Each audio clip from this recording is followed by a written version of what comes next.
Hello दोस्तों, मैं गुड़िया जायसवाल और जी जायसवाल अद्भुत ज्ञान गंगा में आप सभी का स्वागत है। आज हम लेकर के आए हैं पंचतंत्र 3 मछलियाँ की कहानी। एक नदी के किनारे उसी नदी से जुड़ा एक बड़ा जलाशय था। जलाशय में पानी गहरा होता है, इसीलिए उसमें काई तथा मछलियों का प्रिय भोजन जलीय सूक्ष्म पौधे उगते हैं। ऐसे स्थान मछलियों को बहुत रास आते हैं। उस जलाशय में भी नदी से बहुत सी मछलियाँ आकर रहती थी। अंडे देने के लिए तो सभी मछलियाँ उस जलाशय में आती थी। वह जलाशय लंबी घास व झाड़ियों द्वारा घिरा होने के कारण आसानी से नजर नहीं आता था। उसी में 3 मछलियों का झुंड रहता था। उनके स्वभाव भिन्न थे। अन्ना संकट आने के लक्षण मिलते ही संकट टालने का उपाय करने में विश्वास रखती थी। प्रत्यु कहती थी कि संकट आने पर ही उससे बचने का यत्न करो। यदि का सोचना था कि संकट को टालने या उससे बचने की बात बेकार है। करने कराने से कुछ नहीं होता। जो किस्मत में लिखा है वह होकर रहेगा। एक दिन शाम को मछुआरे नदी में मछलियां पकड़कर घर जा रहे थे। बहुत कम मछलियां उनके जालों में फंसी थी, अतः उनके चेहरे उदास थे। तभी उन्हें झाड़ियों के ऊपर मछलीखोर पक्षियों का झुंड जाता दिखाई दिया। सबकी चोंच में मछलियां दबी थी। वे चौंके।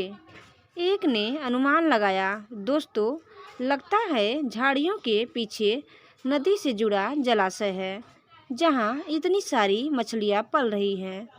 मछुआरे पुलकित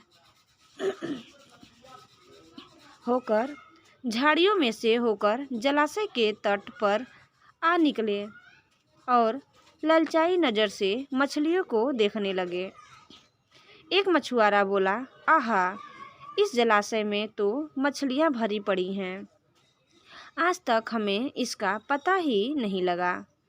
यहाँ हमें ढेर सारी मछलियां मिलेंगी। दूसरा बोला। तीसरे ने कहा, आज तो शाम घिरने वाली है। कल सुबह ही आकर यहाँ जाल डालेंगे। इस प्रकार मछुआरे दूसरे दिन का कार्यक्रम तय करके चले गए। तीनों मछलियों ने मछुआरे की बात सुन ली थी। अन्ना मछली ने कहा, साथियों, तुमने मछुआरे की बात सुन ली।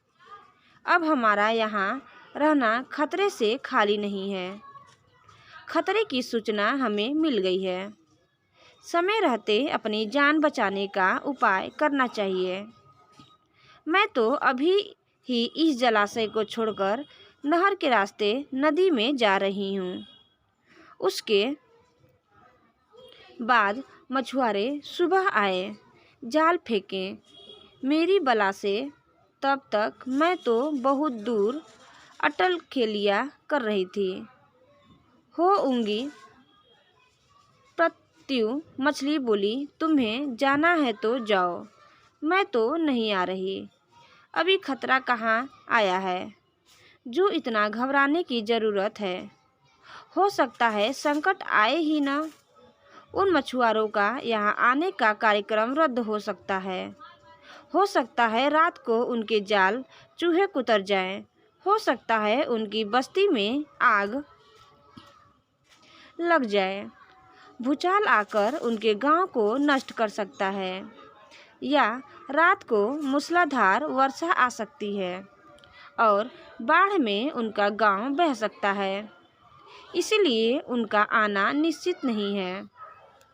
जब वह आएंगे तब की तब सोचेंगे। हो सकता है मैं उनके जाल में ही न फंसूं। यदि ने अपनी भाग्यवती बात कही। भागने से कुछ नहीं होने का। मछुआरों को आना है तो वह आएंगे, हमें जाल में फंसना है तो हम फंसेंगे, किस्मत में मरना ही लिखा है तो क्या किया जा सकता है। इस प्रकार अन्ना तो उसी समय वहाँ से चली गई। प्रति और यदि जलाशय में ही रहीं। भोर हुई तो मछुआरे अपने जाल को लेकर आए और लगे जलाशय में जाल फेंकने और मछलियाँ पकड़ने। प्रत्यु ने संकट को आए देखा तो लगी जान बचाने के उपाय सोचने। उसका दिमाग तेजी से काम करने लगा। आसपास छिपने के लिए कोई खोखली जगह भी नहीं थी। तभी उसे याद आया कि उस जलाशय में काफ़ी दिनों से एक मरे हुए ऊदबिलाव की लाश तैरती रहती है। वह उसके बचाव के काम आ सकती है।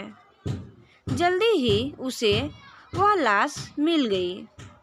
लाश सड़ने लगी थी। प्रत्यु लाश के पेट में घुस गई और सड़ती लाश की संडास अपने ऊपर लपेटकर बाहर निकली। कुछ ही देर में मछुआरे के जाल में प्रत्यु फंस गई।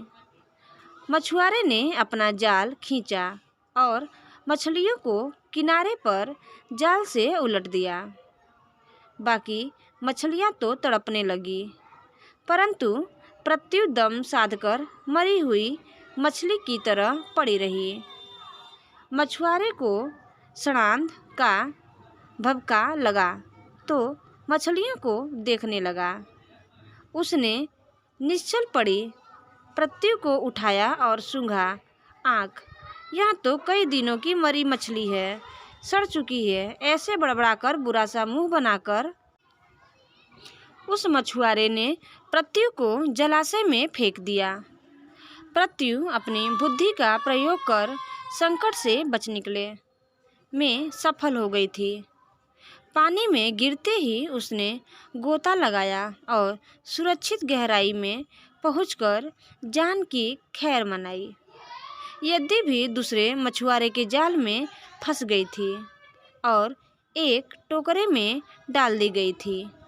भाग्य के भरोसे बैठी रहने वाली यदि ने उसी टोकरी में अन्य मछलियों की तरह तड़प तड़प कर प्राण त्याग दिए। कहानी की सीख। भाग्य के भरोसे हाथ पर हाथ रखकर बैठे रहने वालों का विनाश निश्चित है। भाग्य भी उन्हीं का साथ देता है जो कर्म में विश्वास रखते हैं और कर्म को प्रधान मानते हैं। दोस्तों, आज का हमारा यह वीडियो आपको कैसा लगा?